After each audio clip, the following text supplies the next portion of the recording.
As fire season winds down, burns are about to pick up, and this fall you may see more burns than in years past. Good evening and thank you for choosing NBC5 News at 6. I'm Kristen Hosfeld. And I'm Blakely McHugh, in tonight for Craig Smolin. NBC5 first told you about the changes earlier this year, which gives people burning a little more flexibility to get rid of their piles. ODF expects they'll see anywhere from 10 to 20% more burns this fall because of the changes. NBC5's Nicole Costantino was live in studio with our top story at 6. Nicole? Kristen, Blakely, state fire agencies say increasing the amount of burns will help reduce the public safety risk in the event of a wildfire.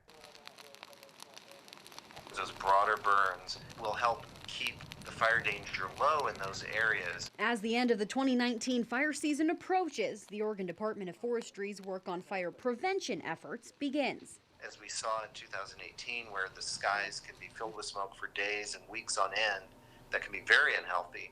That's what we're trying to avoid here with this off-season, outside of fire season, controlled burns. Prescribed or controlled burns are lit when weather conditions will minimize smoke getting into smoke-sensitive areas like here in the Rogue Valley. The old rule used to be zero smoke could be visible in a sensitive area.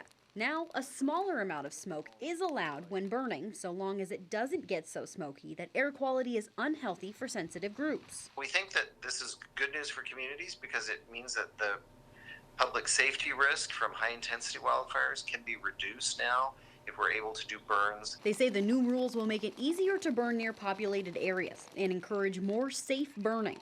Those heavily populated areas adjoining forests can now have a little more confidence that they can probably get in there and do some burning that they think will reduce the risk of high-intensity fire.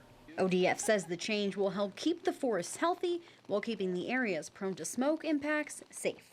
The goal is still to burn on days when the winds are going to take smoke away from these protected areas.